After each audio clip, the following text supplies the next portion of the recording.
Oh, we got a club going outside, man. How we doing, folks? It's your boy Marcos over here. The Mega Mans, yo. Straight up, man. I got myself the Mega Man HD collection, man. This is game number 30 of the year that we knocked out over here.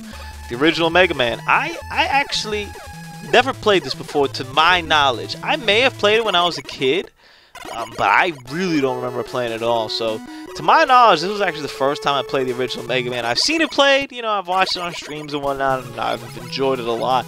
I knew it was a game that I would like, but this is probably my first time playing this straight through. I gave it an 8.5 out of 10, man. I mean, mechanically, it's flawless. Like, it is flawless. There is no mistakes over here. It gives you a certain amount of moves, a certain amount of tools that you can use, and that's it. And after that, figure out how to get through with this. So this is actually some of the challenges that were added in. So the cool thing about this HD collection is, you know, it's Mega Man HD. You can stretch out the screen, you can do whatever the hell you want with it. There's save states that you can put on, which I know isn't how the game was initially intended to be played, but in today's age, it's kind of, it's neat that they added that in for us, you know, because it's difficult for me to actually sit down and find the time to play it how it was intended to be played. So the save state really gives me an opportunity to go ahead and figure out my way through it and learn and still have the Mega Man experience, but not the whole like, oh man, I'm done, I gotta go fight 15 robot masters, whatever. The challenges are pretty cool. There's a couple different challenges. I haven't really gotten to too many of them, but you unlock some, and over here I'm wondering, I was like, what do I do? Do I have to like load this again? What do I gotta do? I was like, oh, you just bring me back. Okay, thank you. But it kind of walks you through some of the stages in the game and some of the aspects, and I thought it was a really neat way to show you guys a little bit more of the game. You know, I was just playing on showing, I think, the final boss battle with Wily.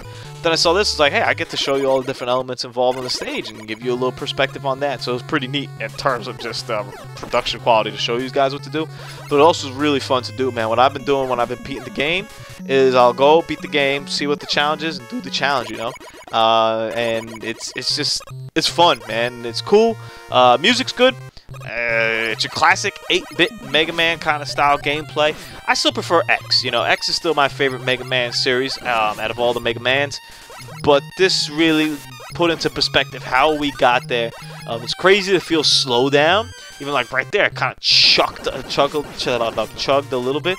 And here I am getting health. And little did I realize that was like actually like the end of the map, and I could have just ended it. But, you know, you live and you learn. And then you can go and play it again and get better scores and whatnot. Get more Mega Man helmets, you know, which is kind of like the score equivalent over here. So it's cool in that sense. It gives you a little more replayability there instead of just the first game. And over here, I believe that this is the last boss fight over here with Wily. So, you know, a bit typical Mega Man. This only had 6 robot masters, which is a little more limited to the 8 that we see later on in the series, became the staple.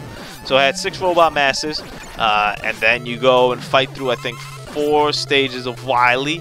Yeah, maybe 4. I don't fully remember anymore now. Fight through 4 stages of Wily until you actually get to the big bad mother sucker. And here's the trick, man. If you don't know this about the original Mega Man, and I honestly never tried it in any of the other Mega Mans, but in the original Mega Man, you could go and just keep pausing the screen, and it'll keep damaging the character. You know, this is very important to do in the Yellow Devil part, because the Yellow Devil is just a beep, and so it helps out a lot to go ahead and give you that pause trick over there. A little pro tip right there, and it's really cool to see. Like, I knew that my whole life, like, I've known about that, because I've seen the Yellow Devil be fought before, and I knew that you could pause with the, like, electric thing, blah, blah, blah. But it was so cool to actually do it, man. It was just refreshing to do that, and it was refreshing to kind of explore the game. It was refreshing that they didn't fix that for the HD collection. You know, they could have easily patched that out and been like, hey, listen, man, like, obviously this thing's ridiculous that we let you do that. We can't let you do that. That's a wrap.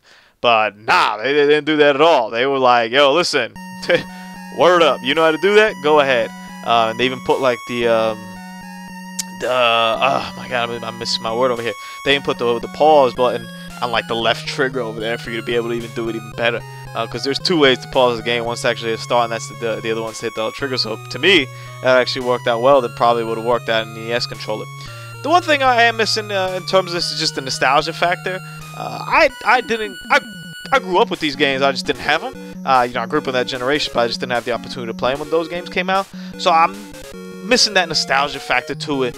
But it does kind of put you back into that time frame. And I was kind of thinking, you know, man, you can imagine if I had, you know, my NES library when I was a kid was like Kirby's Adventure, the Mario games, Chip and Dale, Those are kind of the games I really remember playing a lot on the original NES. And I played the hell out of Mario like 1,000 times. I was like, you can imagine if I had the opportunity to play this, like Mega Man, such a fleshed out experience, especially the sequels. I mean, next week we're gonna throw up the Mega Man 2 video. It ain't nothing I can hide from you guys to let you know that Mega Man 2, wow, did it live up to the hype? Like, you know, games get hyped.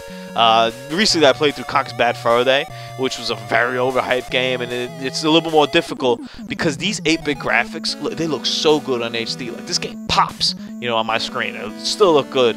Conker's Bad Fur Day, nah, like it was janky. Like, there was no other way around it. It looked good for what it was at the time, but there's no way that carries over here. So original Mega Man, if you haven't played it, get an opportunity, man. This HD collection, I think it's only $15 bucks. It's a great deal.